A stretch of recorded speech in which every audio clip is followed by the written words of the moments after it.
school counseling plan. So I don't know if, Megan, you have anything to add, or just turn it over to Mr. DeBold? Sure. Joe, you can go ahead up. Thank you, by the way, for presenting tonight. So Joe and his team have been working to complete the comprehensive plan, and this is just basically an overall of the whole picture of our kids, socially, emotionally. So he will take it from K through 12, how we're doing in several different areas of his world of guidance. So thanks, Joe.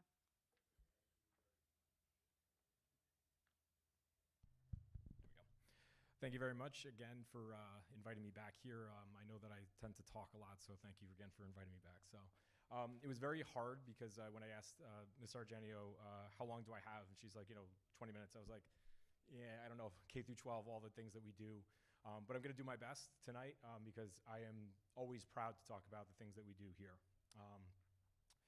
So how I'm going to present tonight is kind of in the three major domains of, anything you do with the school counseling program, which is academics, college and career, and social-emotional. And this link right here is our comprehensive school counseling plan. It is available online, but basically as you look through it, what we're required to have is our foundation, mission statement, program philosophy, our district structure in terms of elementary level, middle school, and high school level, our ASCA national standards that we go by, which is the American School Counselor Association standards, mindsets and behaviors. And then this one right here is kind of like our meat and potatoes right here. This is delivery by level. Delivery by level has to do with whatever the activity is, what our target group is, what tier it is, staff assigned, timeline, specific time of year, and which domain.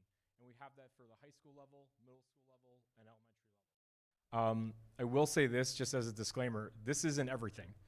If I were to ask the staff at the elementary level, middle school, or high school level, could you add to this? Any given day, they'll say, oh yeah, that's right, I forgot. We also do this, we also do this. There's so many hats and so many things that occur, but these are the things that we have down here for anybody to view in terms of our deliveries of services.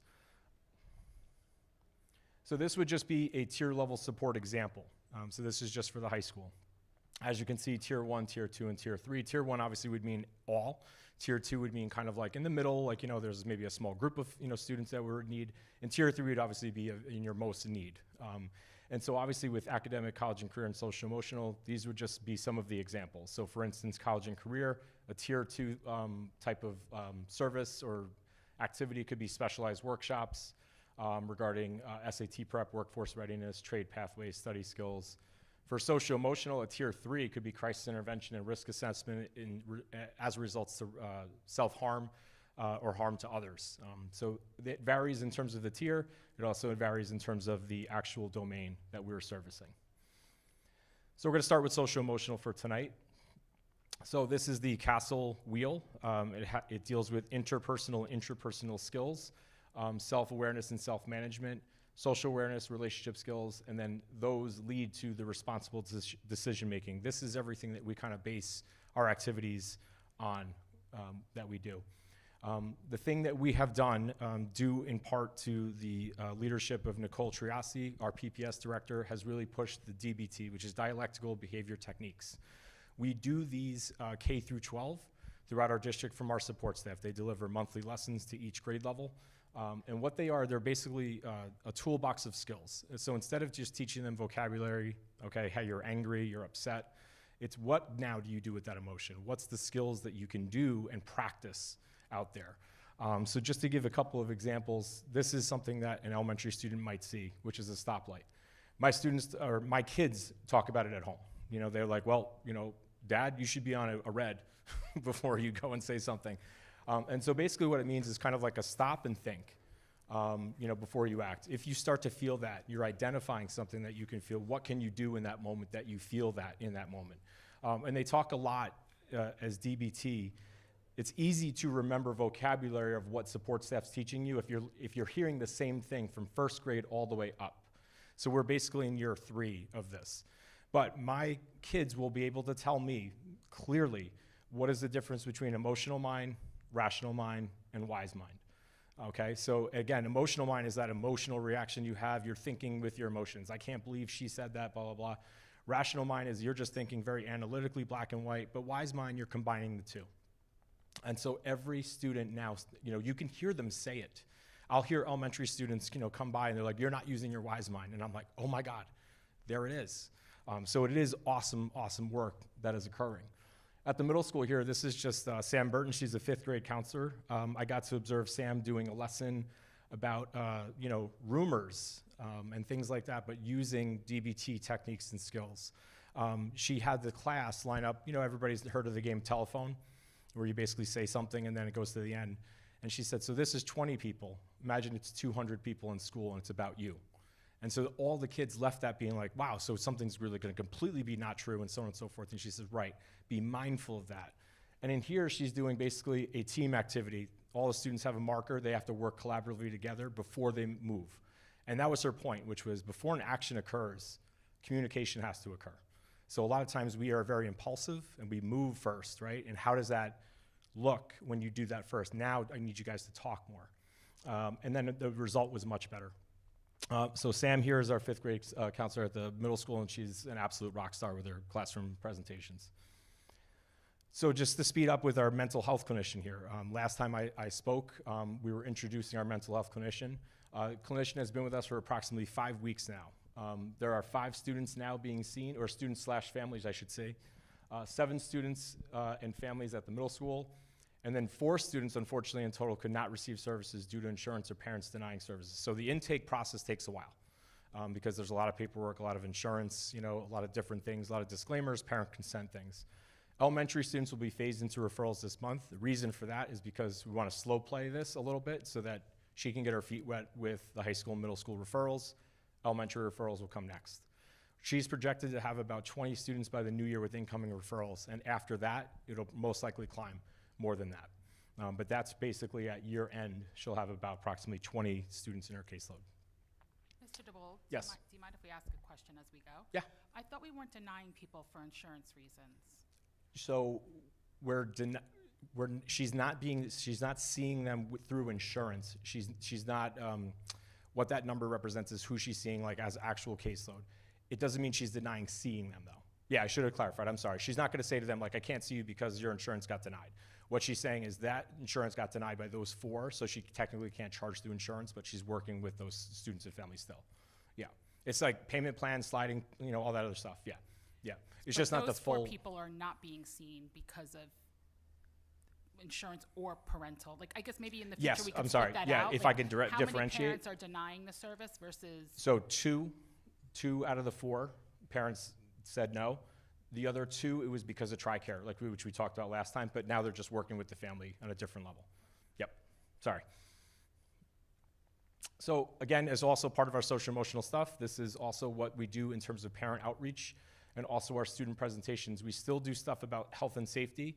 Again, Amanda Zampini, our health and safety director, has led the charge with this. We did another presentation a couple years ago regarding social media, smartphone, safety and usage. This presentation's set for tomorrow, but I have kids at home telling me to wear my pajamas inside out and backwards, so I don't know if that will occur. But we also have a parent presentation as well. It may get moved, but this is something important that we do social emotionally on a granular level, but then also as a large community level. Okay, so again, just in kind of encompassing how do we know all this works in terms of the social emotional stuff that we do. As I mentioned before, this is kind of the 3rd year that DBT has been in swing. A lot of times, when you hear presentations, you hear about data points. You can massage data points any which way you want. You can say all these things. And when it comes to social emotional learning, it's very gray. Okay, so I can maybe give a survey or so on and so forth. I like to just have a very basic data point.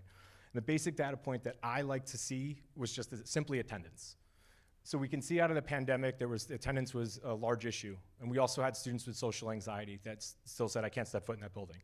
If they step foot in our building, we can get our hands on them. We can help them, we can serve them, we can do all these different things. And if you look at our attendance rates in 2023 to 24, this represents 5 or more absences, excused or unexcused. Because here's the thing, I don't care what it is, you're not in our building for us to help you. You're not in our building for us to connect with you. In 2023-24, CCHS had 151 students in the first quarter with 5 or more unexcused or excused absences. That is down to 123. Seems like a crazy amount, but the drop is what I'm really trying to point out to everybody. CCMS, 117 in 23-24, down to 64. The same time frame. I'm using quarter 1 to quarter 1. Okay, CES, 117 to 73. COH, 45 to 23, obviously smaller building. Willow, 44 to 22, cut rate basically in half. This, for me, is a data point that I get excited about, because this is students saying, I'm coming to school. We all know that there's probably, out of that grouping, actually sick kids. That's okay. There's probably maybe a surgery, maybe a legit valid reason why the attendance is in question. But out of that grouping of kids, there's probably a lot more kids saying, no, I want to come to school, or I do feel supported. I do feel like I have some strategies, or I do have some opportunities ahead of me. So this was just a nice data point that I like to look at. That's not, again, maybe a survey or an analysis, you know, because I don't know. We give surveys as exit tickets to second graders. They're usually smiley face or a frowny face or whatever. This, I think, kind of speaks to, again, the work that we're doing and if it's working or not. And this is something that shows me that it is. Okay, moving on to academics. So I want to talk about this because this is important for me, because again, AP scores, you know, when we talk about where we're leading our kids before they leave our building, this is something that is kind of a national kind of comparison. It's not, you know, Cornwall Central High School's biology class versus Warwick's biology class versus, you know, and just keep on going. This is actual scores on a nationalized test, okay? So as you can see, coming out of basically the pandemic in 21 and 22, 71%, 69%. That was a lack of confidence. You know, schools were in and out. That's very, very apparent to, you know, what was happening. If we look at 23 and then we look at 23 to 24, the massive jump there. And in 2025, just around the same, you know, point right there of students scoring a 3 or higher on an AP exam, which basically means you've passed and you can obtain college credit. My biggest data point, though, when it comes to academics is this. If we look at 21, we look at the total number of AP students, that's 185. The number of exams is 357, and AP students with a score of 3 or higher was 131. We can start to see this really, really nice climb up. But what I really want to make sure that's apparent is this. The enrollment numbers in 21 was 1,091 students. Yes, Mr. Brunelli. So I have a question. So you're looking at all AP exams, but all AP exams are not necessarily considered equally hard, which means sometimes higher scores are more common on certain APs than others. So how much of this is a focus on the mix of AP exams that they're taking versus, you know, an apples to apples comparison, which means, are they, let's say, on an AB calculus exam, are they getting higher, or is it because we've changed the mix of exams that people are taking and that has an impact on the percentage? It's all, but I can provide that data, absolutely. And I'm only curious because I don't see it here, but I just want to see, you know, I always like to see the components as much as like to see the top line numbers. Absolutely, yeah, that's something I absolutely can show. I think kind of the point that I'm making here is in 21 we had 1,091 students, and if you look at today in 2026 we have 1,010. So it's way less students, and then this is our numbers for this year. So the total amount of AP students we have is 277, with approximately 81 less students than in 21. And the number of exams, that if you look at that, we had 357 when we had 1,091, and now we have 658. So again, it just speaks to me, it's more the confidence thing, but I also think we've created an ecosystem at the high school that allows for risk. I think that the students are saying, hey, I can take that. That's okay if I take a small hit on my GPA, I want to take it, and so therefore they're taking more rigorous courses, even if they're not necessarily quote unquote successful. Like I didn't get a 5, maybe I didn't get a 4, but maybe I got a 2 and 3, I struggled, but guess what? I took a level course that is difficult for me. The other thing I want to point out to you is other districts also, when they have AP students, they might say to the student, you shouldn't take the exam. You know, they'll kind of say to everybody, you know, who's signing up for the exam and who's not. 99% of our kids enrolled in AP classes take it. So for me, that even speaks more to our numbers there of success, because if you do look at other districts' numbers that might say we have 100% with a 3 or higher, their sample size might be 10 kids in their AP physics. You know, so again, we test everybody, and that's part of the reason why I think we're kind of proud of that. Yes. I'm curious. and this is purely curiosity, and I don't expect you to know it offhand. Prior to 21, were those numbers equally high and there was a dip, or Yeah. have we just been going up Just been going up, since? yeah, ever since So it's basically. not related to the pandemic necessarily? Correct, yeah. We were hovering, see where 21 is with the 185, we were right about there, give or take, in those numbers, yeah. Yeah, we really didn't have as many AP courses as we do now as well, yeah, so. So right here, and this is just a point of just a pride, I guess. You know, it's just in 2025, 85 out of 228 students, their average score was 3.82. These are our AP scholars. So an AP scholar right here scores 3 or higher on 3 or more AP exams. We had 47 of those. An AP scholar with honor, average score of 3.25 in all AP exams taken, and scores of 3 or higher on 4 or more of these exams. We had 17 of those students, and an AP scholar with distinction is an average score of at least 3.5 in all AP exams taken and scores of 3 or higher on 5 or more of these exams. So what I want to point out to you, everybody, is this. Before, we didn't have the opportunity to have as many AP scholars with distinction because there simply wasn't enough time that they could take all these courses and to take all these exams. So obviously, mostly your junior and senior year, you're able to take AP courses here at CCHS. We simply didn't have the offerings, but now we do. We do have a lot of offerings where this can be achieved for a lot of our students. It's awesome, yeah. I mean, we have rock stars in this district. I'm saying faculty and everything like that, it's amazing. So this right here is potential college credit report. This I got from College Board as well. Graduating class summary, so for last year, for 2025. So 47% of our students had left the building with a 3 or higher on AP and basically could obtain college credit. What I put at the bottom here, though, this number excludes any actual college credit earned from our dual enrollment classes. We also have dual enrollment classes. We have Marist College Accounting. We have, Marist Music Theory, things like that students also took. So it's actually a little bit higher than this. So again, 12th grade, we had 27% that had the 3 or higher. 11th grade had the 43.9% on at least, and it's divided by the whole class size. So again, it just kind of speaks to where our kids are at in terms of what's the environment we're creating for them. We have students now attending CTEC and taking AP classes. I think it just speaks to, again, it's that the fear is kind of gone, but I think the confidence is there from other students taking and saying, I think you should do it too. There's a way more of a collegial environment in the building. So just in terms of increasing opportunity, just want to speak about this really quick. Through some planning, we have an awesome social studies teacher, Nick Welly, who is very, very spoken about very fondly at SUNY Oneonta. He was a rock star there, so SUNY Oneonta loves him, and Nick kind of came up with an idea to say, hey, what can we do? Can we partner? Like, we're gonna run an AP Government and Politics class. Is there an opportunity to get SUNY Oneonta credit as well? So he did all the work. Ms. Wilhelm here kind of said, hey, let's get this going. Let's make it happen if we can.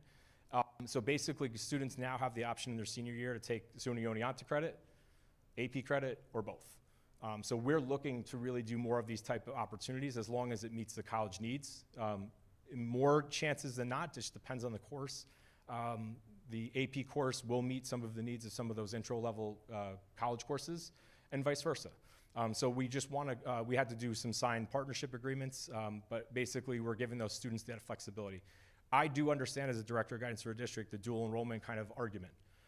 Well, if I just work hard and I pay the money and I get like a B minus, I get college credit, whereas the AP is an exam. Totally get it.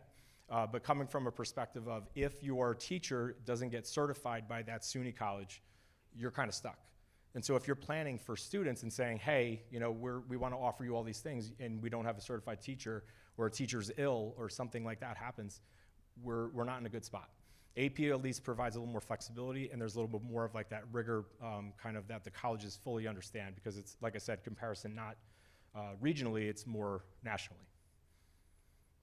So another thing I want to talk about is Project Lead the Way engineering. So I talked a lot about AP. And the reason why I did is because obviously I'm very proud of some of those numbers. I'm proud of the expansion. But what I really want to talk about in terms of our planning, where we want to lead our kids to, is this Project Lead the Way. Now, Project Lead the Way is a well-known program. It has engineering, has biomedical science, a couple other things, computer science. For engineering, for our technology department, they've done a lot of research. They have seen the different results in different school districts that have it. You can also build outward. You can start at the high school and you can actually start to work your way down into the middle school if you wanted to build a pathway. But the reason why I'm bringing this up is because any student can get involved with this. There's no prerequisites. There's no like you have to have this GPA or anything like that. The way the classes are designed is there's a problem. You have to work collaboratively and critically think and solve it. Of course, having some background knowledge is key, but it's not required and it's not necessary. It's career path oriented. It meets next gen science standards. It meets New York State Portrait of a Graduate standards. And if you look right here, there's an opportunity for college credit, scholarships, and internships through RIT and Syracuse University. So for us, we're kind of looking at this as like, hey, this is like a really, really nice opportunity for us. Whoops, sorry. The cost of an RIT credit would be $240 per course for 3 credits. You have to take an end of course exam for that. But that's in comparison to RIT's current rate of $2,160 per credit. So the $240 is for 3 credits of RIT credit, okay? So Jacques Ponsol, who is one of our technology teachers at the high school, secured a grant for us for $30,000. So that covered teacher training, a lot of the hardware equipment that we needed. So it's $15,000 for this year and then $15,000 for next year. Project Lead the Way says you can keep applying for grants. And if you apply, chances are you'll get them. So that's all we keep doing. So we've just recently applied more. So hopefully we can kind of expand and build upon this program. So in 25-26, we have currently Introduction to Engineering Design. We have 4 full sections of 9th and 10th graders in this course. So it is not just a course that's, I think, like a boutique course or a niche course that like, hey, this is pretty expensive, what are we doing? We have 4 full sections of 9th and 10th grade students. In 26-27, we're hoping to introduce Principles of Engineering, which examines product design, mechanical design, infrastructure, and sustainability. And in 27-28, this is Project Lead the Way's newest course. This is Advanced Manufacturing.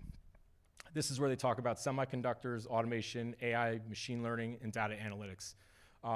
That's our goal, where we want to get to. So when students are doing an engineering pathway at Cornwall, they're not just taking a smattering of courses, they're kind of taking a linear pathway, through. And again, if a student all of a sudden woke up late in high school and said, oh my God, I think I want to get into that, they can. There isn't this track where it's like, oh, well, no, you're out because you didn't take Introduction to Engineering Design in 9th or 10th grade. You can jump in, okay? So that's the nice part about Project Lead the Way.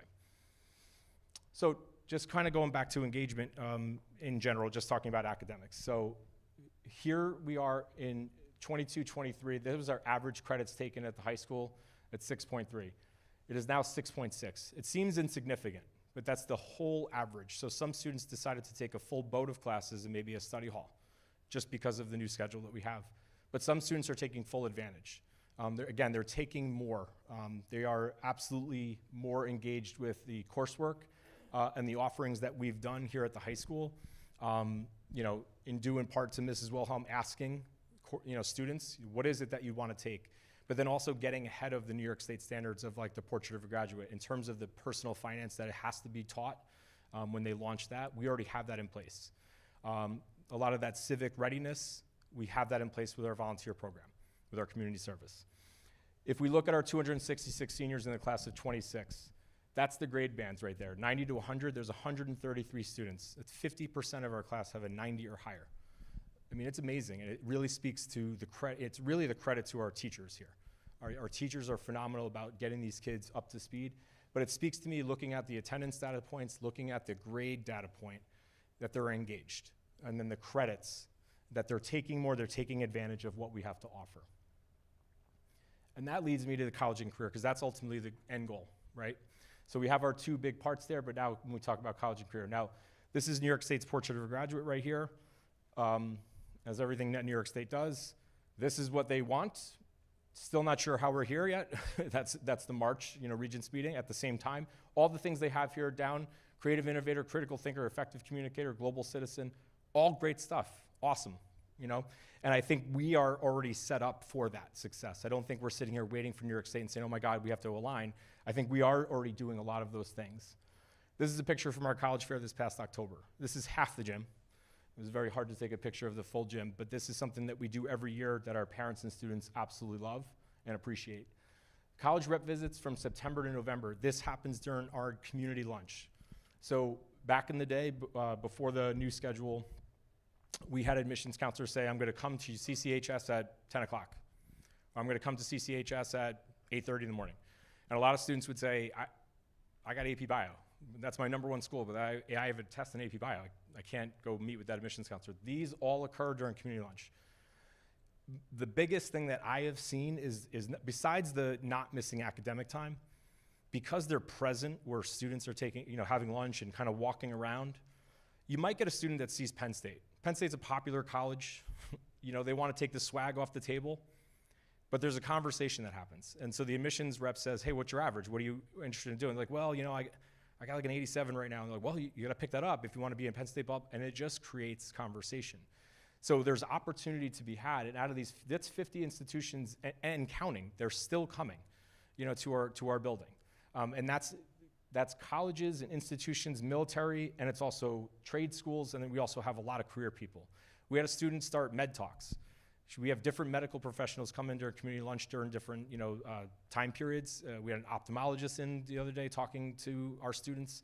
So again, all great stuff, not missing any academic time, and just creating that spark, just creating that, that interest. I joke about it all the time. We as educators will tell the kids, this is probably what you should take. Their parents will say, this is what you should take. But the stranger who's in the career that they want to do, that they've met for the first time, will come in and say, you should do this, and they go running to their counselor and say, I need to change my classes.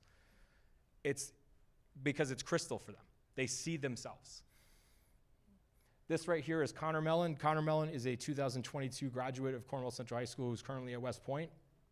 During community lunch, led a workshop on how to set yourself apart with Service Academy applications and everything that West Point has to offer and his experience currently there. He did this at the high school and the middle school. Don't get nervous, our kids are not in trouble, but that's Sergeant Hollifield from New Windsor Police Department.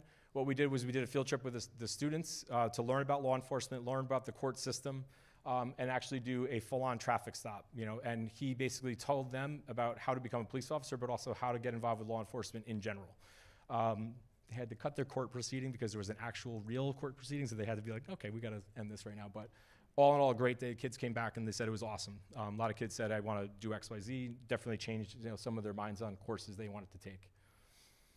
And this right here is a seal of civic readiness. Why am I talking about this as it relates to the guidance plan? Well, New York State comes out with a lot of different things, a lot of seals, a lot of medals and stickers, but this one actually matters. The reason why it matters is because it's a formal recognition of students who get kind of engaged in their school and community. When we have done, I don't know if anybody's been to the fair that the government classes run in the winter and the spring. When it's their final culminating project, they have to come up with a community-based problem, and they have to figure out solutions how to solve it. And we've had people from the town, we've had other dignitaries come and view all these students' problems. We've had some students get invited to board meetings at those local municipalities to say, hey, you have an idea, we want to hear some more of that information that you've researched. So what this is right here is so they can be those effective communicators, those critical thinkers, so on and so forth. So this is important to us. So what we wanted to do is instead of making this so it's this kind of like out there seal, or something that some people could achieve, we thought this was so important that what we did was through the work of the social studies department, we embedded it in our social studies curriculum. So therefore, all CCHS senior students have an opportunity to earn this if they so choose. So basically, just to really summarize this quickly, it's based upon 2 columns, civic knowledge and civic participation. You need at least 2 points in civic knowledge and 2 points in civic participation. The 4 credits in social studies, you need that in order to graduate. So that's a given. The proficiency level on social studies reading exams, that's a 1 point right there. There's a global and US history. You got to get a 65 on each. That's 3 points, okay? We embedded the high school civics project. It says limit 2 times, you get 1.5 points. We embedded that in government already, and we embedded that in economics. So there's your 3 points there. So that's a base level student. A lot of students have mastery. A lot of students took an advanced social studies course, so on and so forth, so they obviously have more points. But the main thing I'm getting at is that this isn't just for the elite, this is for all. But it's that important for us to teach our students about that civic mindedness that we wanted to embed in our curriculum.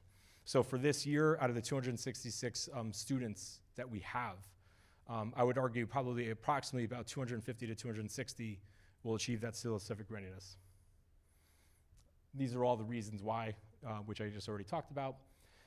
CTEC, this is another important thing that I want to make sure we show. And the data point here that I'm going to show, I think kind of speaks to where we're identifying our kids' strengths and weaknesses and how we're preparing them. So in 2019, our enrollment was 1,182. We had 70 CTEC students. The percent that we had on honor roll or high honor roll in that year was 38%. In 2025, our enrollment is obviously less. We have way more CTEC students. We have 95, and our percent of honor roll or high honor roll is 53%. Again, it just speaks to, again, where are we identifying their strengths and weaknesses? Where are we basically identifying and getting out the information to them about these programs? I think a lot of them didn't really know. We'd always hear that. Well, I wasn't sure, I didn't know, or I wasn't sure that was right for me. We've done a phenomenal job saying to students, like, this may be right for you, or here's how we can plan out your academics, you know, in conjunction with CTEC. And that's why I said before, we do now have students taking both. They're taking those AP courses, but they're also taking CTEC. Is it easy to do? No. It's definitely hard. It's like anything else in life, you know, when you have, you know, scheduling issues. At the same time, we're seeing that rise because students are seeing that importance of having those skills. So we're making sure we put that on the forefront for them. This is from our career fair that we had, same day as our college fair, so it was kind of like just like a college and career day. We had everybody in here that were local people that have come lots of different times. We also had some new people. What I did was I went around and asked every single one of them, hey, if you wanted to take a high school student on just to kind of shadow and just to kind of see, you know, they said, absolutely, 100%. Which leads me to this. So internship program at CCHS. So this is something that Mrs. Wilhelm has, you know, really said, hey, this is something we want here. And the reason why is because there's other schools that have it. And we see what they do. We also see the benefit of it. And again, speaking to, again, this is all. I want to make sure I kind of harp on that. I think we have a great foundation and structure for the upper to succeed here. For me right now, my focus is on all. That's all I keep kind of, you know, saying is like, I want to make sure that we're doing stuff that's pretty equitable. So this one right here is pretty equitable. We'll have a soft lunch in spring of 26, our AP Government and Politics class. We'll do a lot of work with Orange County government in the spring. We will schedule this in the 26-27 school year for seniors in good standing. The asterisk is there because I want to make sure I can explain what good standing is. Good standing doesn't mean a high GPA. It does not mean that if you have a 72 GPA, you're not in good standing. But discipline attendance things, yeah, they might kill you. But again, I want to make sure I'm very clear with that. It does not mean you have to have a high GPA and be involved with this. That 72 average kid might rock this and have this best experience ever and say, this is what I want to do for my job and for my life. And we want to make sure we give that type of student opportunity. So this class will meet 3 out of 8 day cycle with our internship coordinator. First phase of this is learning about labor laws, workplace best practices, interviewing resumes, researching occupations. The second phase is the search process. Will involve interviews, seeking out placements, presenting resumes. And the third phase is the active internship hours in which a student have the ability to share experience with the instructor and classmates, just kind of talking about the life lessons, you know, that are there. So again, I wanted to make sure I highlighted some of these things because as you can see from our comprehensive guidance plan, those are kind of the granular activities that we do, but this is kind of the wider vision that we have because when we sit here as support staff and say, what's missing from these kids? What do we need? They're like, they need effective communication skills. They're struggling with that.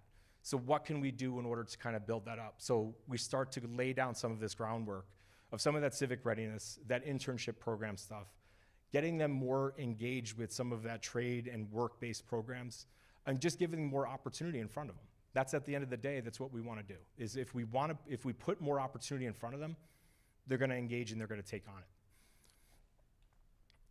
I know I went over and I'm so sorry, but it's just so exciting, so I apologize. So, but if you have questions, you know, I'm happy to answer them. So. Yeah. You mentioned, Thank you. Thanks, sorry. You were saying something that's important is getting the message out about all the programs. How do you do that? Like, what changed? So we now do presentations where we force all the sophomores to engage in that presentation. We send out messaging to parents. We strategically do our parent night so it's before CTEC registration. Before it kind of got muddled, it was like, right, at or around. And it was always like we were kind of chasing our tail a little bit. Now we kind of put it on the forefront. We actually have a student panel that during our community lunch that they can ask any questions they want of that. They take it's like a permissible excuse day from CTEC to stay at their home school and do that panel with the students and then ask them those questions. Like we find that honestly, student to student is like our best way to engage with them. Yeah. Yep, no problem. Yes. Sorry, just to piggyback on that too. So they do a great job too with the student panel with also some of the courses and some of the other programs outside of CTEC that Joe was talking about. So they hear it directly from the student perspective of what it actually involves, what's the reality behind it. And that seems to entice the kids to want to explore it a little bit more too. Yeah, we did that for, we do in the spring when the AP exams are over, we do AP peer-to-peer workshops. So it's students meeting with the students who just took the class. We had one class that was notoriously the class that every kid said, don't take that because that teacher's hard. And it went from one section to two because of the peer-to-peer workshops. Because the kids in the class said, yes, it's hard, but here's my writing from the beginning of the year and here's my writing at the end of the year. So when the kids saw that, they went, you know what? Okay, and they took it. So that's one of those things that, again, and by the way, that came from us collaborating as a group with the AP instructors and saying, what can we do here that would just give more opportunity for the kids? And that was one of the ideas that we came up with. Yep, it's great. Kids love it. So I asked some questions, but really I think my questions, rather than asking them tonight, are mostly I would like to see the underlying data to some of these things because sure. Happy to provide that. The raw data on the composition, some of the, in my back of my mind, I'm processing things. I'm a secondary teacher myself, and I would like to see that because that would answer a lot of the questions or concerns that I have. And I'll just kind of put this out, and this is more a rhetorical question, and this is, this is kind of one of those internal debates about what are we doing and how we're doing it. And I'm sure you're aware of like the debate between the AP model versus the IB versus concurrent enrollment and whether those are better or worse. And then kind of a related one, which is the number of these classes and whether they're actually leading to better outcomes, which means you're getting more kids into the classes, and certainly there's way more kids in every school, probably in New York State, not to mention the country, in these advanced classes, and it's not clear that we're getting better results by, and we have now decades of like, see what happens to these cohorts of students. Not just here, but everywhere. And, I'm just gonna put that out there as like, what is our goal? And I would say, if I had to summarize what I'm saying, is that it's mostly within a vocational framework, which is the purpose of K through 12 education is primarily to prepare people to be good workers and jobs. And there's always been the other side of the debate and throughout American education history, which is the purpose of education is to cultivate citizens, and particularly citizens for a democracy. And while the civil civic readiness is supposed to address that,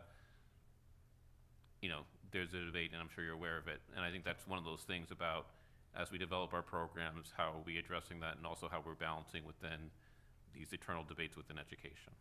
Sure, absolutely. Brendan? Oh, and then Joe. Yeah, Joe, thank you. This is incredible. Might be one of the requests that Christian would make, but one thing that came to mind about more data, it was really interesting, your breakdown of the AP students, and really encouraging to see that the averages are going up even as the pool is going up. Usually that's the opposite. So it got me thinking to explore that even further, and I think that the request would probably go beyond what you might even have access to, but it's just kind of a larger request, and I'll start to rope in Megan on this.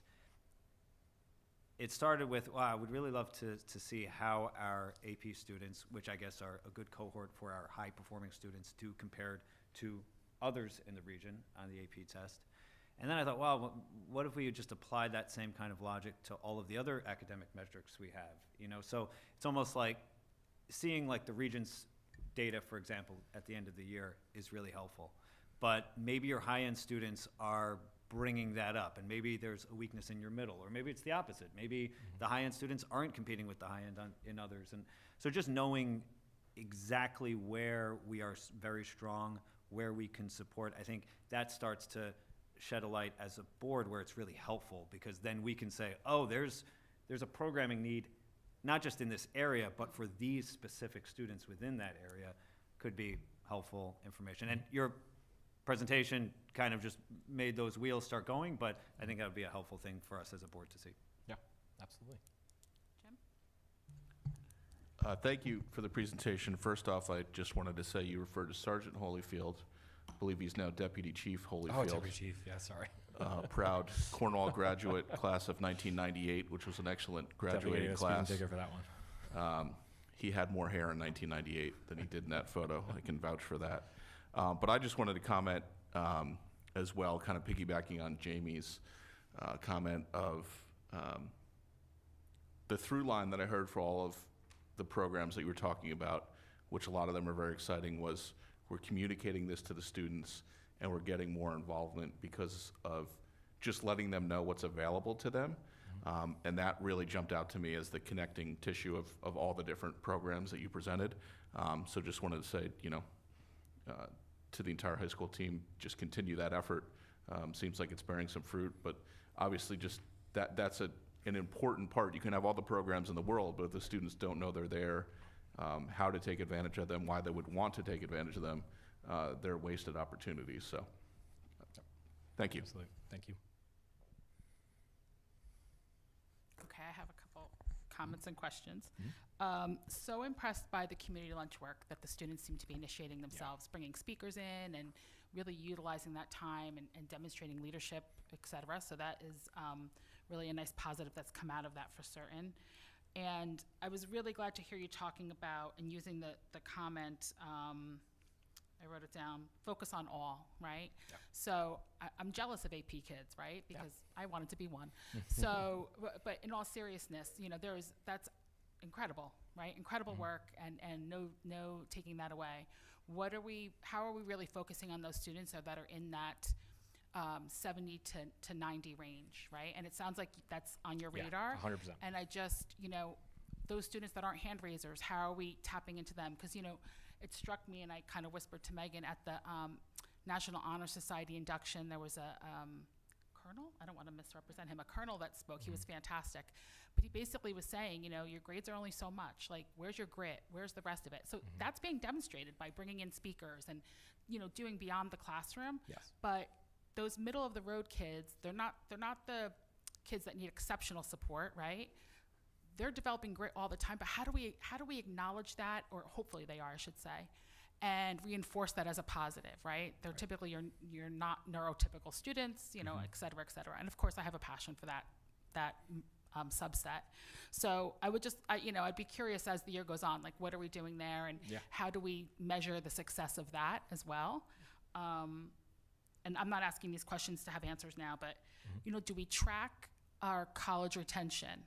Like folks question. that go to college, 2 years later, 3 years later. And it's not to say that it's bad if they don't. Right. But just, do we measure that in the sense of a data point to know how we're directing kids? So we have tried. I know, it's not. So I can give a perfect example. Like, so we would ask on a senior exit survey, and we would threaten all sorts of things like, you won't get your cap and gown, you have to fill this out. And again, it's more we tell them, because this is where we want to send your final transcript. We really need to know. And it's that self-reported data, and it helps tremendously. But one of the questions we ask is like, are you willing to put down a personal email that we may reach out to you? Because their school email dies when they leave, so it gets shut down. So we're like, hey, is there a personal email that you would write? And we have sent out things saying like, oh my God, we love you, we just want to see how you're doing and whatever. And so if we send it out to 260 graduates, we'll get 40 responses back. And if I presented that, I don't think that's statistically significant enough. And usually the people who respond either are like, I hate Cornwall because blah, blah, or I love it and I'm doing great, and yay, look at a picture of me it's not valid. It's not valid, right. Yeah. So I am constantly hunting, searching those ways. I'll give you another example. There's a clearinghouse that you pay for, and you get data. And I was at Valley Central, my old school, and I'm sitting with the teacher, and I said, I got this clearinghouse data, and he looks and he goes, well, there's my daughter, and that's not where she goes to school. And I was like, so it's frustrating. Yeah. Trust me when I say that would be awesome. Yeah. to have. A lot of times, you know, an idea that we have for May is an alumni day, where we're going to invite alumni back. It's not going to be the, you know, how are you doing, so on and so forth, but it's going to be more, I think, engaging to like talk to the students about, I think, life outside of Cornwall, and living with another person potentially, or just, you know, what were some of the pitfalls? And, you know, you have to get the right students for that too, otherwise Yeah. it turns into war story time. And, you know, we want it to be meaningful and valuable. Community you know, so. lunch idea to have the Yes. alumni come back and Yes, talk about it to the 100%. college Yes. students. Yeah. But again, everything you're saying about that is something that's always on my mind about how can I creatively get the amount of responses back to make it Yeah. valid. Yeah. I know that for C-Tech, you know, one of the greatest challenges is our distance, you know, Yes. and then what it impacts for a student's ability to participate in other elements of their high school career. So, you know, that's nothing to solve for. I just think it's a shame in some ways because they really do have incredible programs beyond your trades. You know, it's not just Yeah. the kids who have weaknesses, right? Nope. It's like, incredible programs there. And I would be curious in the future to learn a little more about middle school. Like, how are we preparing kids? Because so much of their social emotional confidence is developed at that time. So then, you know, they come to high school and then what, right? And so I would love to hear about that in the future. I took notes so I didn't babble. No, I mean, I think it's just incredible, and there's clearly a number of things that you have added in the past 3 years, it seems like, that are really rounding out the students' ability to be exposed to a variety of things. Is the internship during school time or after hours, when be they after- actually go do the The work? class would be during school hours. The actual hours would be after school. Okay, cool. Yeah. All right. That was great. Thank you so much. Just a follow-up comment about just tracking students, because I have a little bit of experience with this. Oh, good. One, because I'm one in the panel of the longitudinal study of American youth, so I've been taking a survey since I've been 10 years old. And every year I get the survey again and I take the survey. So when you hear about generational change, I'm one of those people in that survey. A $50 Amazon gift certificate is highly motivating. Yeah. And that is how they get people, and I know what their response rate is. And that might seem worth it if at least once, if the data is valuable. I would say that just by the numbers, for statistical significance, I think you only need 13 responses out of 260. The question, though, is not how many responses, but whether they're independent. And I think you suggested that by the people most likely to respond are the people who have intense views, whether positively or negatively, and that's more of a concern than the number of responses. Gotcha. Thank you. I might suggest a raffle for a gift card versus everyone getting one. I was going to say Mr. Fink had a heart attack over there. Just one raffle ticket, maybe. Any other questions or comments? Well, thank you so much, Mr. DeBold. It Thank was you. I really appreciate the informative. I opportunity. think, It's you awesome. know, We're in a very, very lucky place to be in Cornwall, honestly. I don't say that like just as like, oh, I'm the director of guidance student board presentation. Like everybody I mentioned, all the work that they have done, and just the collaboration is amazing. So like it's awesome to see it all kind of come to life. And it's I think you kind of said it, which was like like that's everything right now. And I think you said rounding out, and I think that's the key. Like we've already developed structures here that are set up for, you know, the success and the nice bragging points, but now it becomes the real rubber meeting the road, you know, with everything else. So, but I appreciate it. Thank you. I'll just add that at the beginning of the year, Dr. Harrington had asked the board to welcome new employees, and I had reached out to recent graduates and said, like, what do you love about being Cornwall or a Dragon? Because what am I going to say to new employees? And every one of them, in some way, shape, or form, said they felt seen, they felt like they mattered, and they had what they needed to be successful. And I did not ask all AP students, right? Like I had a real mix of students. And for me, that was really just an overwhelming reinforcement of what I think makes Cornwall special. And, you know, it's not always easy, but do you feel supported and that you have resources when it's not easy for you, you know? So I think a lot of that kudos goes to all our faculty and staff, but certainly the leadership that, you know, helps to create that environment and expectation. So thank you to everyone. Thanks. Public comments? Okay, I'm going to move on then. Committee updates. Let's start with Carl.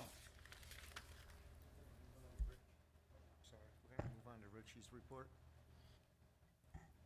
Yes, thank you. So on November 7th, we visited the middle school, and as I mentioned last month, we observed a French push-in class and a Spanish push-in class to our sixth graders.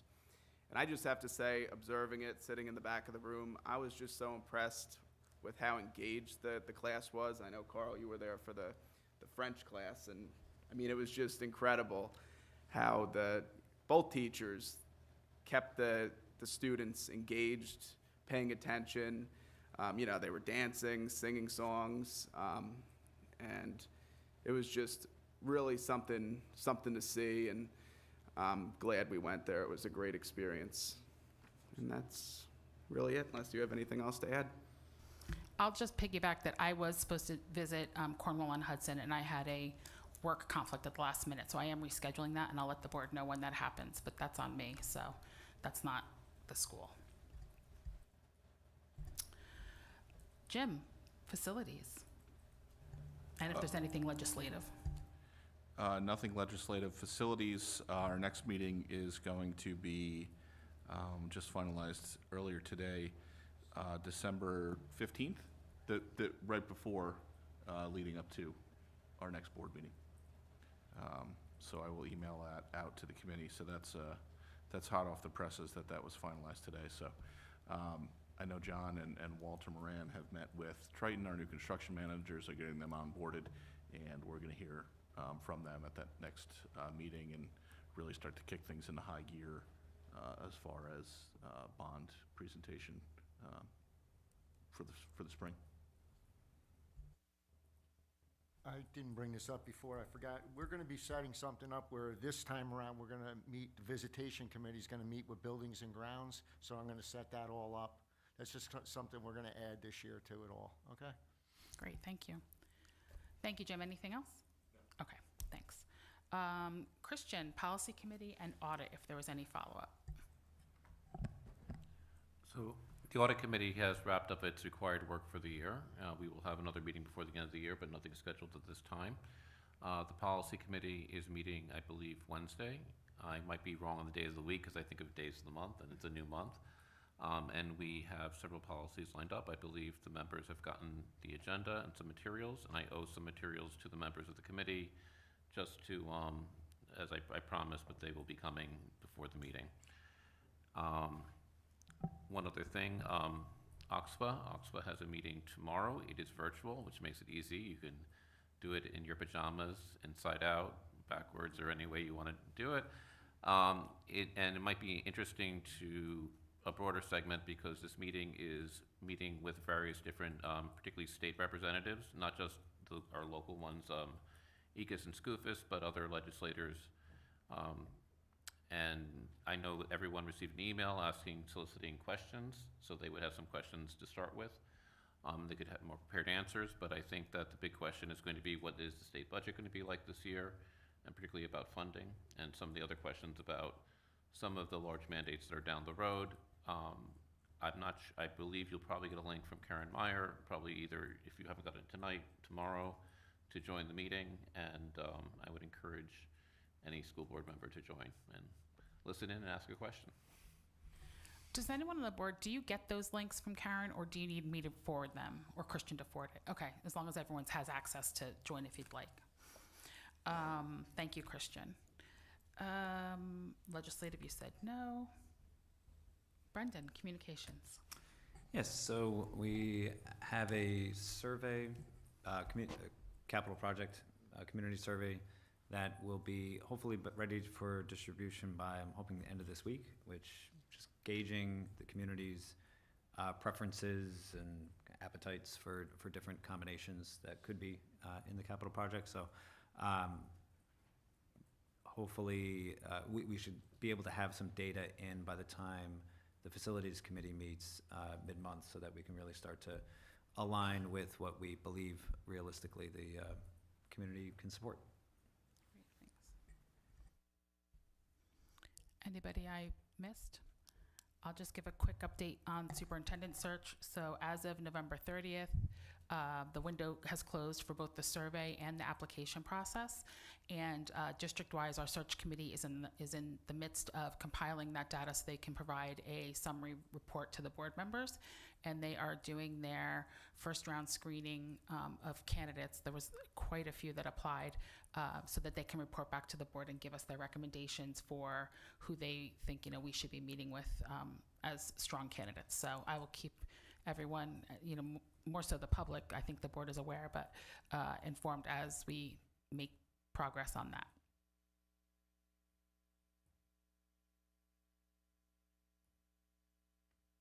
Okay, moving on to new business. We have our consent agenda.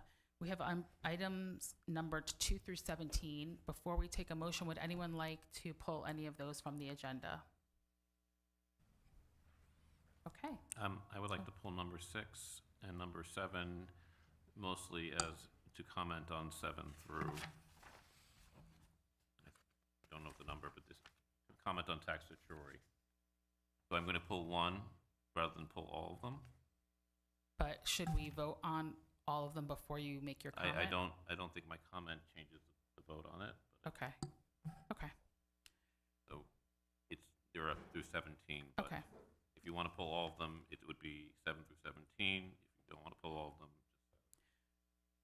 I understand what you're saying. I think we should pull all of them and just take a vote on those separately, just in case the comments sway anybody. I'm not sure.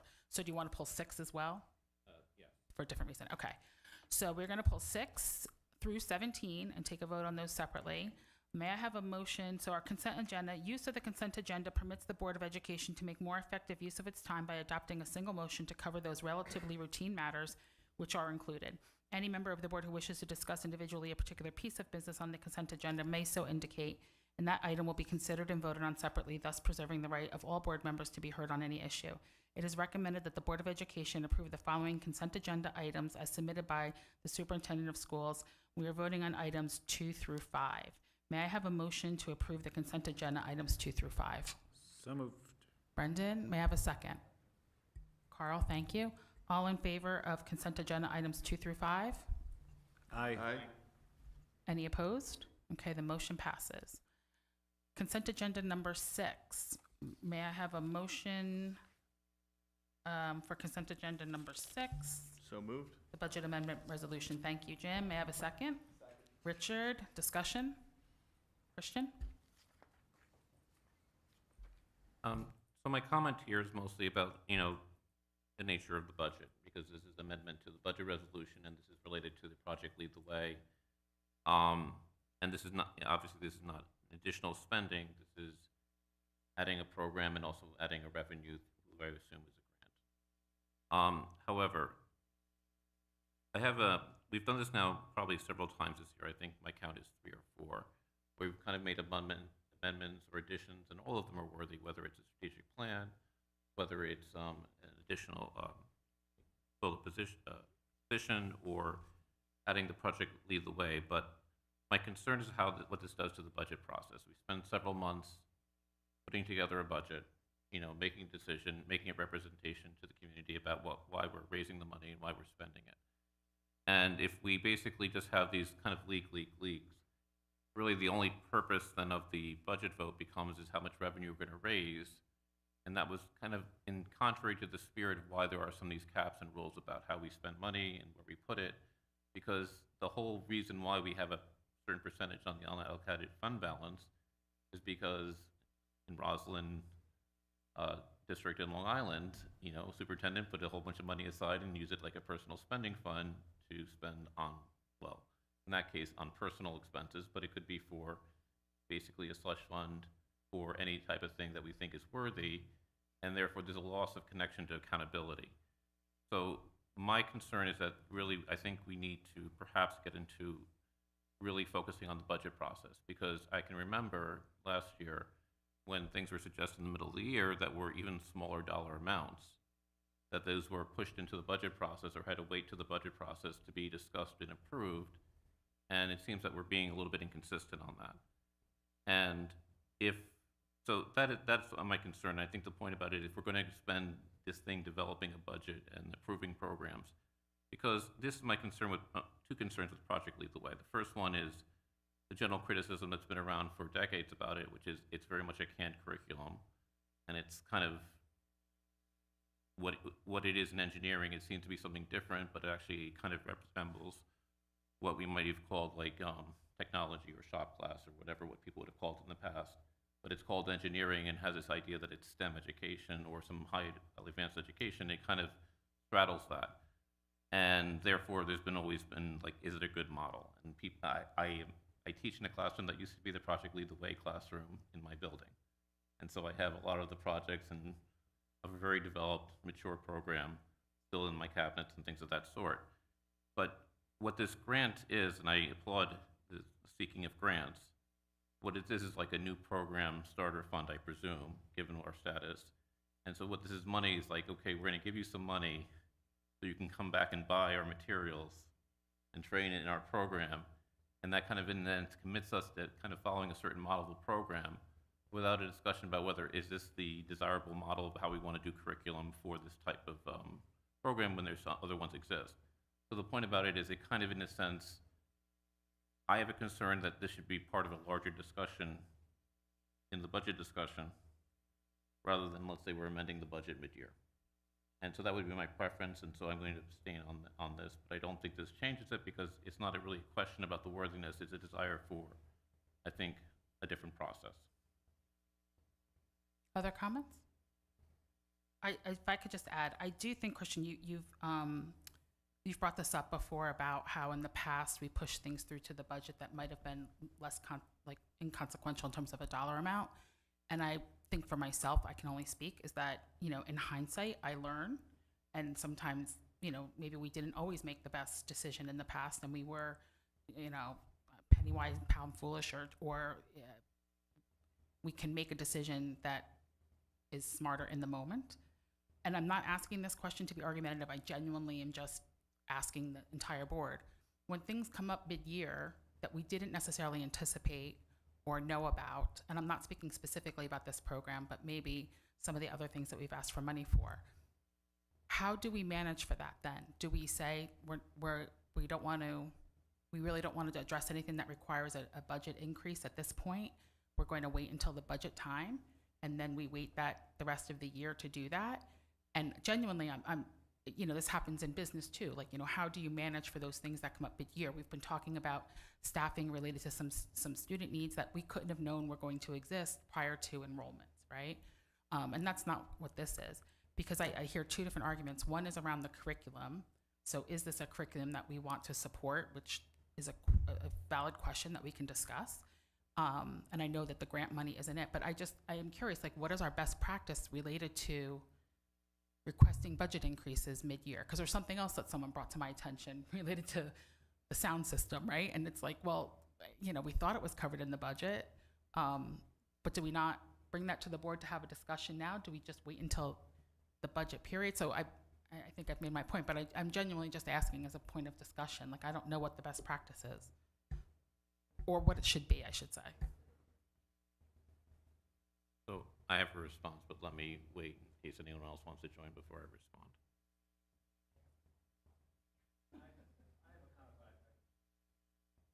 I'm happy to let Christian respond, and my comment can come after, but yeah. So I'm not sure the question is the dollar amount, because it's not a question of whether we can afford it, although there is a question about, like, what do we ask, what do we need to levy to support our program? And there is a broader discussion on that. But then the question is, like, what information do we need to make these decisions? Because the reason why some things were pushed in the past was because, well, we don't have enough information, or we need really specific detail on it, and it was pushed back, months or whatever. We need to know the specific number on substitute teacher pay, or the cost of a second election site, or things of that sort. And so the point about this is that when you make some decisions can be made immediately with relatively little supporting, or to use the word, little foundation, and then other decisions require a lot of foundation. We're basically having a sliding scale, and that's probably maybe where I would go for a standard of what could and couldn't be done. The second thing is there are things that happen because they're out of our control and we don't control everything. We don't know how many special needs students or what needs or technologies or things they're going to need. That's not something we control. We're responding to something. And I'm sure there are allowances in our budget, since we budget more than we spend, to handle those types of contingencies. And that's why we have reserves to handle some of these things that we can't anticipate. And by putting the money into the reserves, we are saying we don't know what the number is, but we think there's going to be something there and that reserve exists for that purpose. And then there is the, a method of like just doing transfers. And we passed a policy about transfers, which means we have more in this section than that section, and one is over and one is under, we can transfer between accounts. This is creating kind of a new budget line, I believe, and John, correct me if I'm not mischaracterizing it. But that's kind of like a new budget line, which is why I think it's an amendment to the budget. At least that's my inference, but maybe I'm incorrect about that. But that's where I think, you start kind of getting to the gray area. And I think the last thing about it is that these should be kind of public discussions. The nature of the curriculum, or the nature of the course of study is something, as we've been reminded recently, is something in the province of the board. And when we have 2 board meetings that are under an hour in the past month, perhaps those decisions are not being made in the open. They're being made in kind of, let's say, the bureaucracy. And where those decisions are, it means there's less of an accountability. And that's where my concern is. Because some things are open and there's a lot of documentation that goes with them for a variety of good reasons over time. And that's where I would like to push our board for our process. And so that's kind of where I would see if you had to create a standard about what is in and what's not in. It's not because I don't think we can't do things in the middle of the year. It's about being consistent about that. And also about what is a new program versus what is dealing with the fact of unplanned contingencies. Brendan? Yeah, I mean, generally speaking, I agree with both of you. I think both of you are making solid points. I think that, to Christian's point, we should have standards and processes for evaluating any expense that we add to our budget in the middle of the year. I do think it's worthwhile clarifying the examples where we have not added those expenses.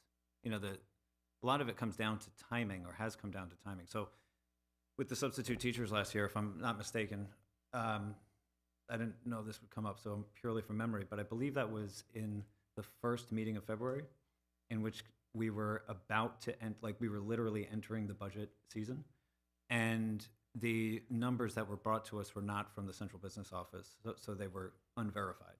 And so the calculation at the time was, well, if it's going to take another couple of weeks to get these numbers, we're already going to be in the budget season anyway, we may as well just kind of lump it into that process.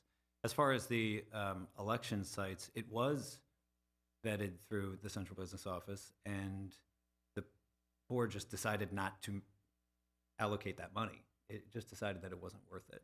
So I think we did follow the process there. But I would underscore everything Christian said as far as the goal is to have a process for evaluating these. And to your point, Christine, we need to keep ourselves open as a board to be flexible, because there are needs that are going to come up that won't be on that budget cycle. So I think that the administration is hearing this discussion and understands that that's a priority. So I don't think that what is being presented to us is outside of that best practice, but knowing that that's a priority for the board, I think is good to hear moving forward. Yeah, I think we can certainly, I don't know if I want to say be more disciplined, but maybe more intentional about how we talk things through, so that we are following a consistent pattern, so that whoever's bringing something feels as though we've put it through the same paces as any other thing that's been brought forward. I'm sorry, Jim, you had a comment? Yeah, no, just a quick comment to add. I think Christian raises a good point that we certainly need to be mindful of adjusting the budget midstream and doing things within that budget process. You mentioned reserves, and I think that 99% of additional expenses are handled that way, as they should be. The 2 instances that we've had this year, and this is my 5th year on the board, and I think this is the first 2 times it happened. It just so happens that this year are this case and the strategic planning. This is a grant, so we're not going out to the taxpayer for this money. We're just saying, hey, we're getting this money as a grant, and we're going to turn around and spend it. So that's sort of a unique case. And as far as the strategic planning, it was something that we all agreed upon as a board that was a worthy initiative, and we just had extra money come available because New York State was so late on their budget, and we got more than we had planned for on that process. New York's late on the budget every year, and I crack jokes about it in all of the board meetings when we're in that process.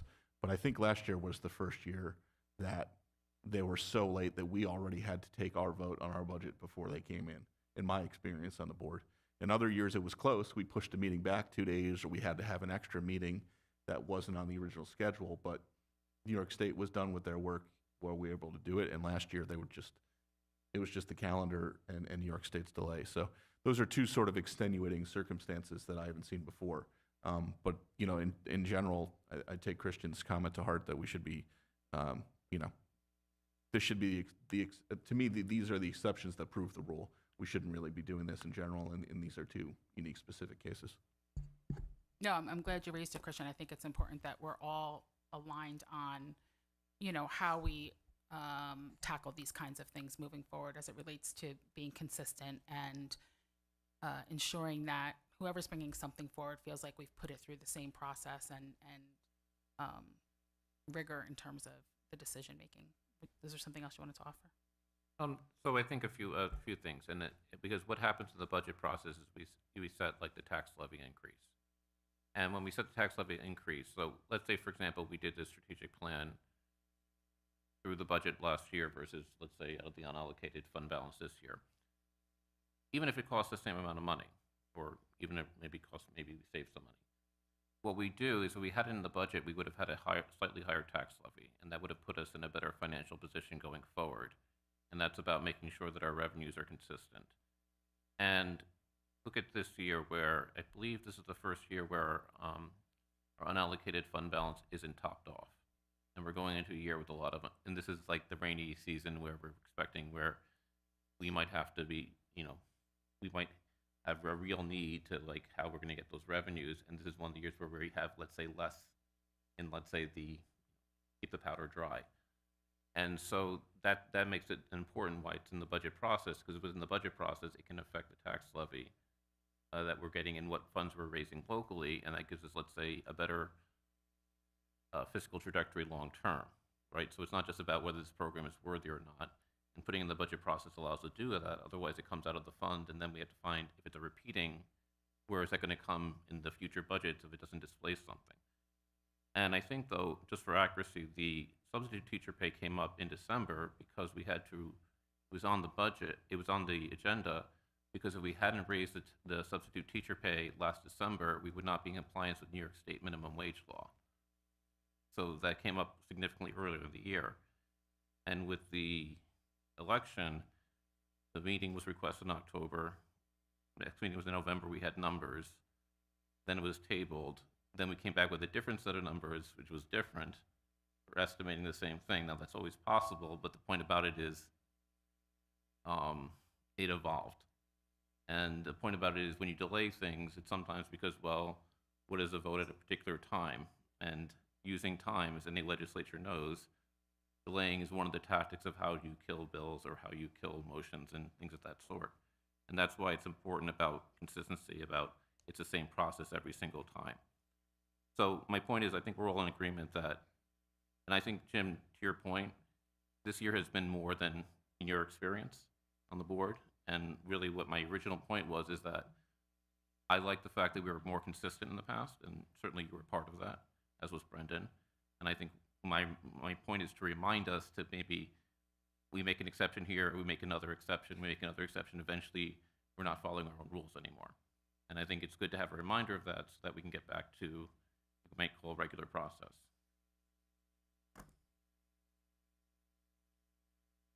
I'm not sure if you just said that I'm being inconsistent or if the process is, but I am really working hard to be consistent. So if there is, I just want to clarify, because that was a statement that was made. So I would welcome anyone on the board at any time if you feel like we're not giving something its due time or that I'm stalling a bill or something, to please just reach out and give me that feedback, because that is not the intention of at all. So I welcome the feedback. So can I have a motion for, oh, we already had a motion, excuse me. So can we take a vote on all in favor of item number 6, a 2025-2026 budget amendment resolution, resolved in accordance with the New York State Education Law, Section 1718, that Board of Education of the Cornwall Central School District does hereby amend the general fund budget for the 25-26 school year from $92,986,803 to $93,001,803, an overall additional increase of $15,000. This adjustment includes new revenue from Project Lead the Way to fund supplies and training for new curriculum. The funds will be added to the following budget codes accordingly: 7,500 into 210402 contractual PTLW, and 7,500 into 2010-502 supplies PLTW. All in favor? Aye. Opposed? Abstaining? Motion passes 6-1. Okay, now we are looking at items number 7 through 17. May I have a motion for consent agenda? Thank you, Brendan. Second? Thank you, Jim. Discussion. Christian. So this is not a reflection on any of the requests for tax certiorari or any of the homeowners or who are applying this around, because this could be made on any year, and I've made similar points in the past. I think that the key thing when we remember about like property tax, and certainly there's a lot of people who talk about different funding systems for school districts, whether moving to an income tax or that, you know, school taxes are a burden, particularly to families or households that don't have children in the schools. And there are several things about our tax system that, you know, when there are these applications of tax certiorari refunds and things of that sort, is that property tax is regressive, which means it always falls larger on those with less means. Unlike, you know, our income tax is just progressive, which means the more money you have or the more resources, the higher the tax rate. And that, a lot of that goes to how properties are assessed. So even, let's say, the most humble property is not that far from what the most grand property is. And if you look at the differences between where property taxes are just in this community alone, you would see that. Where a house that might sell for $5 million is not selling for is not being taxed 10 times more than a house that's selling for $500,000. Which you'd be probably getting something more, it's 3 times, two in a fraction. And so it's important about, like, because it's regressive, some people would say it's a good thing because people feel they have ownership over it. And the other thing that's taxed regressively is Social Security, because you feel that you've earned it, you feel you've paid in, and therefore you kind of get invested in the quality of it. And that's kind of the reason why schools are funded through property taxes, and they're funded through property taxes in part because, while it's easy to hide or manipulate income, it's really hard to manipulate property. You see it, it's there, you know who owns it, you can tax it. And it's funded that way in part because we want to have a secure, constant way to fund schools, not just today, but also 50 years from now and 70 years from now. And so with a lot of tax certiorari, when you look at any group of people who are applying for it, it is not the people who are perhaps in the biggest pinch. It's not really an affordability. They tend to be the properties that are paying nominally the largest amount for the most part. And there's a variety of different ways to do it, which are like, okay, we're going to try to keep below a litigation threshold so that people won't challenge it, whether or not it fits the property. And certainly if you're a typical property in the Hudson Valley, not just in Cornwall, probably the value of your property has gone up over the last 5 years. And so why does this matter? Because when you make it, one of the people talk about is the housing crisis and the affordability of housing, particularly the most unaffordable thing. And as I was saying to Ms. Diaz before the meeting today, the median age of a home buyer last year in the United States was 61 years old, which means the average person buying a house is near retirement. And that's a real problem for school districts because 61-year-olds are generally not having children in the school district. And particularly for suburban or exurban districts like ourselves, that kind of undermines the ability to do that and also the loyalty and support for schools. And a lot of that's because there have been a lot of accommodations, tax surety, lowering the burden for property taxes, things of that sort. And these are little leaks that I think undermine that. Because when you think about how do you pay for a school district, if I trust the statistics, our district spends about $23,000 per student, which is the lowest in Orange County. But if you look at like the typical person paying school tax, even if you look at the highest school tax in this community, they're maybe paying $20,000, $30,000 in school tax, which means maybe they're covering one student. And so the point is, it's not like a tuition. You need everyone to be able to pay in. Otherwise, this model breaks down. And you hear this a lot, talking about like school taxes are a tuition, and if you don't have children, you shouldn't be paying for it. But there's no way you would finance it. So for example, if I have 2 children, $46,000 a cost, and I pay roughly $10,000 in school tax, I'm nowhere near paying the full cost of my own students, even if they had an average, let's say, set of needs. And so these tax certiorari, I know we don't challenge them because they're below the litigation limits, but what that does, it makes it more regressive, because you tend to have, it kind of bends it even to a more aggressive direction, because the people who tend to get tax certiorari are not the people at the pinch. They're the people who have, let's say, the largest nominal thing, and therefore the most to gain from it. And I'm not sure how we become more discriminating about this, but we should be concerned about it because it undermines, let's say, the financing model for public education. Jim? Just a question for Mr. Fink. I think you'd be the right person to answer this. We can't challenge these, right? This is handled on the town level, and we just have to deal with the outcome? Thank you. And also to clarify, and maybe, John, you can confirm or deny this, the process at the town assessor level is, it's not just something people apply for. They have to actually contest their school taxes, and it's only when they can prove to a panel that they've been overcharged do they, quote unquote, win their case and get a refund. So it seems like the checks and balances are already woven into the system, and to Jim's point, there's nothing we can do about it anyway.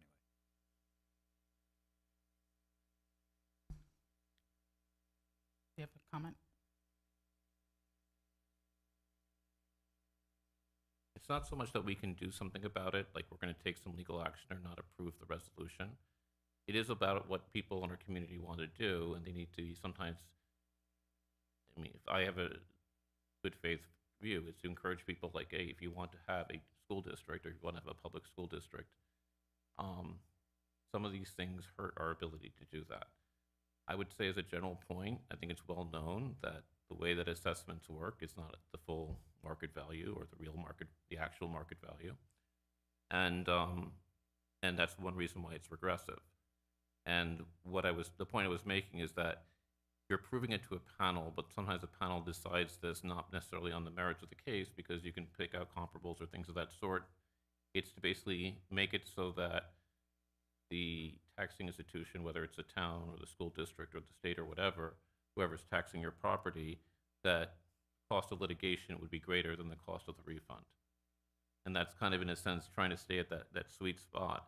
And whether that, if you do that, you're going to win it because people don't want to challenge every single suit because it's going to cost you money to push back against it, either at the town, municipal level, etc. So I think the concern is here. But the reason for saying this is not because I'm urging people to vote against that today. It's more about, we need to, as a community, whether you take an exemption or you grieve your taxes, especially in a situation where the value of the underlying asset is increasing, you are undermining, let's say, the basis for public education and how it was set up. And I think that's a concern, and whether you value public education or not, people have different levels of that commitment. And this is like $1,000 or several $100s of each of these claims is not going to necessarily do it by themselves, but they do create a leak in the system. And they also create where we have to set up a reserve, which means we have money there that is not being used in our program and is not serving an educational purpose. So that's kind of, I think, the purpose of making this observation.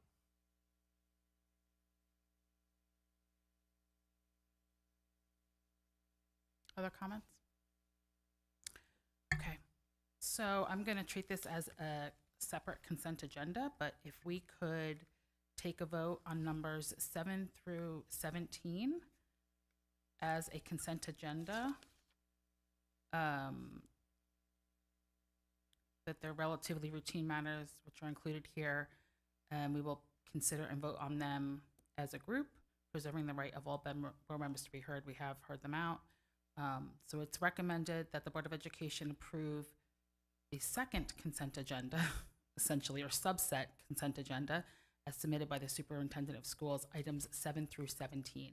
If it is okay to present it that way, I would like to take a vote, please. All in favor?